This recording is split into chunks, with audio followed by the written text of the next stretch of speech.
হরে কৃষ্ণ। আজকের আলোচ্য বিষয় হচ্ছে এক যক্ষিণীর সাধনার মাধ্যমে ত্রিকাল জ্ঞান লাভ করা। ওর নাম হচ্ছে চিঞ্চি চিঞ্চি পিশাচিনী। অ্যাকচুয়ালি ওটার নাম, কিন্তু ও যক্ষিণী। ও 3 দিনের মধ্যে প্রকট হতে সক্ষম। কিছু দ্রব্য প্রয়োজন: নীল ভোজপত্র, ভূর্জপত্র। নীল ভূর্জপত্র পাওয়া যায় না বা কোথাও পাওয়া যায়, ভূর্জপত্র এনে নীল রং করে নিলে হবে। নীল রং বলতে ওই উজালা দিয়ে ডিপ গাঢ় করে ঘন করে গুলে উজালায় ভিজিয়ে নিয়ে, বাথরুমে এটা করবে না, শুকিয়ে নিলে হবে। ওইটা লাগে।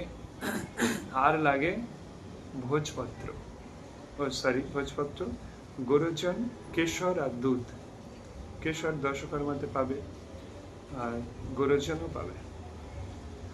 তারপর গোরচন, কেশর আর দুধ এগুলো সব মিলিয়ে একসঙ্গে মিশিয়ে ভোজ্যপত্রের উপরে অষ্টদল রচনা করতে হয়। অষ্টদল মানে অষ্টদল একটা পদ্ম তৈরি করতে হয়।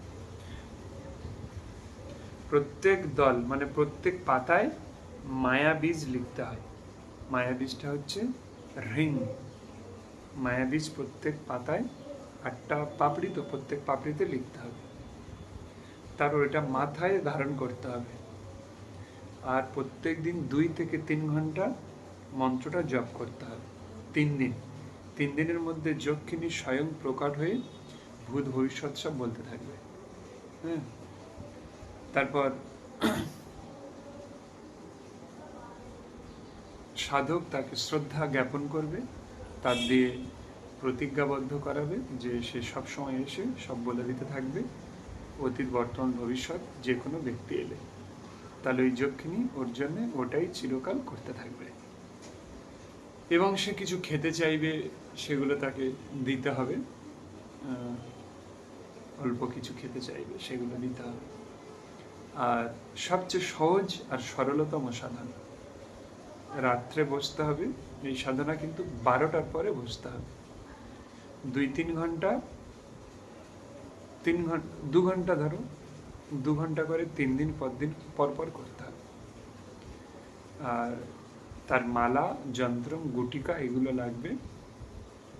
আর প্রথম শিব মন্ত্র জপ, তারপর গণেশ মন্ত্র জপ, তারপর তার মন্ত্র হচ্ছে ওম ক্রিং চিঞ্চি পিশাচিনী স্বাহা।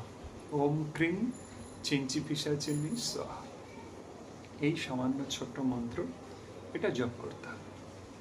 ওর মালাতে প্রাণ প্রতিষ্ঠিত মন্ত্রসিদ্ধ মালা লাগবে, একটা রক্ষা মালা লাগবে, একটা যন্ত্র, একটা গুটিকা, যেটা সব সাধনায় লাগে।